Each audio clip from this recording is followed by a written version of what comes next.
I asked you for some myths and misconceptions across the Animal Crossing series, and I'm here to bust them wide open, or prove them right. We'll go in release order, starting with myths and misconceptions of Animal Crossing for the Gamecube. I played the Gamecube version as a very little kid, and I have this memory of seeing a huge fish shadow at the edge of my ocean, like just out of reach, like actual whale-sized shadow. I looked it up years later when suddenly I realized I had never heard anyone talk about it, and I'm pretty sure the few pics I could find are photoshopped and it was just a rumor/false childhood memory, but it's weird that I remember seeing it rather than hearing about it all the way back in like 2006. The whale is real. About 1% of the time when you go to Animal Island in the first generation games, you will encounter a very large fish shadow. It is not catchable under normal circumstances, so who's to say whether it is actually a whale or not, but it is definitely not made up. Does having an unsent letter to a villager in your inventory actually prevent the villager from moving out in the games where they do that without asking? So I actually could have tested this in a few games, considering New Horizons is the only game where they don't just move out randomly. I chose the original because, well, I did. I prepared a letter for every villager in town and time traveled until one of them moved out. Upon trying to send that letter, Pelly tells me they no longer live in this town and that I have to send it to them myself. So no, having an unsent letter does not prevent a villager from moving out. In Gamecube, Rossetti would delete your town after a certain amount of resets. I think it was 100 or more. After several resets, he'll fake you out by threatening to delete your save file, turning your screen black, only to pop out and tell you it was all a goof. But this is the worst he can do. He'll never actually reset your town, no matter how many times you reset. When I was a kid, I heard that in Animal Crossing for Gamecube, if you dug up a weed instead of picking it, it would never grow back. Almost certainly false, but 8-year-old me went through every acre and painstakingly dug holes in every possible tile to try to prevent weeds from growing. Oh, you poor silly child. No, this isn't true. Otherwise, the first thing I would do upon making a new town was dig up every weed I can. Sadly though, as you can see here, digging up a weed does not prevent weeds from spawning there in the future. When I was a kid and played Gamecube, I read a rumor somewhere that you could get a car if you washed Gracie's car well enough. I tried so hard. Your efforts were sadly in vain. She does give you a Gracie brand shirt for doing it fast enough, but you will never win a car. Now, on to Animal Crossing Wild World. When I was younger and played Wild World, I'd always wondered why I kept getting those really weird smelly flowers that attracted flies all the time. Those are rafflesias, and they're a sign that your town is in the worst possible state as far as the town rating. They're gross, stinky, and flies like to buzz around them. Kinda like you. I don't really know how much of a myth or a misconception they are, but yep, they're real. I don't know if it's true or not, but in Wild World I would chop down trees and bury fruit in the hole left by the stump. I thought it would make a tree grow 100% of the time. Correct, it does. From what I understand, there's random spots in your town that can or cannot grow trees. But if you plant a tree where one once was, then it will always grow. I chopped down a bunch of trees around my house here, planted fruit in them, and every single one grew. Can villagers actually parse what you write in letters? I guess the better way to phrase it would be, what makes villagers respond positively or negatively to your letters? So I don't know the entire logic to it, but they can definitely tell when you write real words in structured sentences versus random gibberish. They either respond positively, or they call you stupid. Time traveling in Wild World lowers turnip prices as a punishment for cheating. As a kid, I time traveled a lot, and I never saw good turnip prices, so I definitely feel like this one is true, but let's see for ourselves. My prices after time traveling for a year at a time were 76, 66, 52, 71, 51, 57, and 83. So not even breaking even with the minimum buying price of 90. Given my childhood anecdotal evidence, and this evidence here, I'm going to assume that this is true, although turnips might just be really brutal in this game. I don't know. That in Animal Crossing Wild World, you could steal a home by going into the house of an animal that would move away the next day, then closing the DS until the start of the next day. The animal would be gone and the house would be yours to customize as you please and would stay until you made a new town. Now, I've never heard of that, but I have to try that. So I got Pearl moving out here, and I let my console sit there for hours until the day rolled over. Once I'm back from the cutscene, she's still there. I cannot, however, pick up items nor place items to my liking. Upon saving and quitting, the house disappears, and Pearl is gone forever. Now on to City Folk for the Wii. I've heard Gracie Grace has special dialogue if you wear a full matching outfit of hers when talking to her in City Folk. Never did it because it was too expensive. Gracie does fashion checks at her store. Now, I walked in with a full set of Gracie clothing, and she told me, "Ugh, your color sucks." Like, alright girl, you made them. So after some tinkering, it turns out that if you have a complete look from one of the 55 looks in City Folk, she'll specifically mention that look and check the rest of your outfit matches, like your shoes and maybe your hair? I don't know, but if you pass her fashion check, then you get a 10% discount on all items in the store until you leave, which is actually a decent amount when the stuff is expensive as it is. So yes, there is truth to this. That in the PAL version of City Folk, or Let's Go to the City, Rossetti would destroy your town after resetting so many times after watching a YouTube video about it. Turns out that's completely fake and everyone's been getting fooled for years. Yeah, so as you said, definitely fake. I don't have a means of playing the PAL version of City Folk, but nowhere is this documented to be the case, no matter the region of your game. He doesn't even do the fake out that he did in Gamecube in this one, no matter how many times you reset. Mashing A/shaking the Wii Remote was required while catching a fish or else it would get away.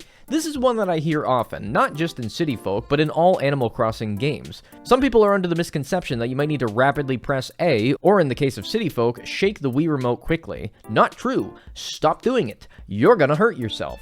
No game requires you to mash A, just one A press when you pull up the line, and you're good.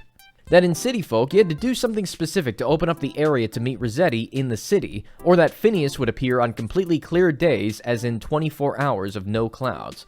For Phineas, the only condition that you need to meet is a day with no rain. Not necessarily no rain for the last 24 hours, just no rain when you get into the city. As far as the Reset Center, this is actually something that I wanted to test, because in my years of playing City Folk, I have never been inside the Reset Center. As far as something specific that you have to do, there's not much. The center will open on random evenings at 8 p.m. or later. It takes quite a few tries to get in, but eventually we did.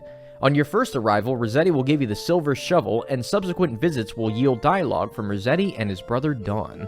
Now for New Leaf. The misconception that complaining to Isabelle about your villagers makes them want to move out. It just resets their catchphrase, nicknames, or outfits, but some people still think it kicks villagers out. This is mostly a misconception that I see for New Horizons, but you did have the ability to do this in New Leaf too. Of course, it has the same effect in this game too. It wouldn't make villagers move out, just change their clothes, change their catchphrase, or throw away letters that you sent them depending on the choice of complaint to Isabelle. I heard a myth/theory amongst online friends that in New Leaf, the true mayor was supposed to be Rover and he was just scoping you out on the train to the town, just to see if you'd be a suitable match instead. That's why the letter you get from the supposed true mayor knew your name, seemed to be familiar with you, and why Rover was asking so many questions on the train ride over there. It could kinda make sense, I guess. I mean, we can only really speculate on this one. It seems logical that this supposed true mayor that sends you a letter at the beginning of the game could be Rover, but some details back that claim and others don't. Rover didn't know the name of the town when you first entered it at the start, for example, so how is he going to be the mayor of a town he didn't even know existed? Was he lying? While fun to think about, we'll probably never know what Nintendo meant by this unless they come out and say it themselves, which I doubt will ever happen. Back in the New Leaf days, my siblings convinced me that the only way to recover from wasp stings was to eat a perfect fruit. I don't even know what prompted that myth. Well, it's obviously not the only way because medicine exists, but I actually did try this because I wasn't sure if it was true or not. As it turns out, perfect fruit does not heal bee stings, and now you made me waste my only perfect fruit. Thanks. For the longest time, I heard catching a petal-tailed dragonfly is easier when playing in multiplayer in New Leaf. Not sure if this is true. I don't really know why this would be true, but I'm still gonna test it. I invited a few viewers over to my town and we ran around for an hour trying to catch one. Our total amount caught was 0. We caught none.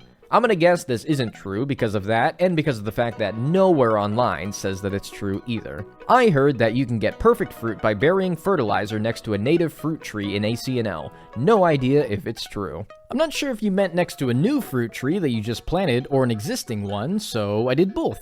After time traveling until they're both grown, neither of them bore perfect fruit. Fertilizer is used to revive dead perfect fruit trees after you shake them too many times, so it was logical that this might work, but sadly it does not. In ACNL, does writing an animal a letter with the terms swap fruit and attaching a fruit give them a chance to send you a fruit back? I think it's misinformation, but I'm not 100% sure. So I did this all the time in New Leaf as a way of getting foreign fruit without having to visit other people. I had good success with it as well. Do you need to type something fruit related into the letter to give you better odds? I don't know. I always did, but I actually have no idea, so let's see. I'm going to send 10 letters that say swap fruit with fruit attached, and 10 that don't, still with fruit attached, and we'll see how many fruits we get back. The letters that didn't mention fruit gave me no fruit, and the letters that did also didn't give me fruit. Which could be down to the level of friendship I have with my villagers? I'm not sure, but I do know that I've had success mentioning fruit in letters before, so I think this works. You might just need to have higher friendships with your villagers. And finally, some Animal Crossing New Horizons, Myths and Misconceptions. Putting out a campfire on a villager hunt means they won't appear again during the hunt. Pretty sure this is one of those rumors that started when the game first came out, and some people still believe, but I'm putting it to an end right here, right now. After villager hunting and putting out some campfires on every island that I saw, I found Flora eventually for a second time after only seeing her 7 islands earlier, so no, it is not true. Along the same lines of that myth is, please debunk that making Orville blush gives you better villagers. The game does not know what villagers you want, woman facepalming emoji. Yes, of course, the game does not know what good villagers are, so seeing your favorite villagers after doing this would be a pure coincidence. The game could, realistically however, know what rare Nook Miles islands are. Some Nook Miles islands are pretty rare, the rarest being a 0.3% chance to find this island, with 8 gold nuggets spawning in a rock and scorpions spawning at an insane rate. But even that is not affected by making Orville blush, though I'm sure he loves the attention. ACNH myth? Eating a fruit to break a rock will increase the chances of getting a gold nugget. I'd love to know if this is true or false, because I'd like to know the fastest way to farm gold nuggets. No, you'll just break the rock. Correct, Captain Obvious, you will break the rock. But the commenter above you is also correct. Breaking rocks doubles your chances of getting a gold nugget a whopping 2% versus the normal 1% from just hitting it. This is useful for Nook Miles Islands, where it doesn't matter if you break the rocks or not, because who cares, it's a Nook Miles Island. Maybe avoid doing this on your island, though, if you'd like the positioning of your rocks. In ACNH, does using the shovel to fill a hole instead of kicking the dirt back into it use up its durability? It does not. This is the shovel I farmed gold nuggets with in the video where I made all the Zodiac furniture, and I know for a fact it has 1 hit left because I used it to hit so many rocks, but never destroyed it by hitting a rock that didn't pop something out. Your shovel will never break from filling a hole, nor will it break from hitting a rock that gives you materials like clay, stone, iron, or gold, because that'd be pretty rude for it to break while you're farming your money rock, for example. And finally, that picking a different what one item would you take option in ACNH would change what fruit/airport color that you got. I can sit here and tell you that it doesn't, but why don't we prove it? I started 4 new save files, selecting all 4 unique options one time. Choosing the first option gave me apples, mums, and an orange airport. The second option gave me apples, pansies, and a green airport. The third option gave me pears, windflowers, and an orange airport again. And the last option gave me cherries, pansies, and a yellow airport. Further testing is not needed, I don't think, as there definitely signifies no pattern towards your fruits, flowers, or airport colors from the options that you can select. So that's it. Eventually, I'd be down for making another one of these videos. If you guys have more myths and misconceptions for me to prove or disprove, leave them in the comments if you do. Thank you for watching.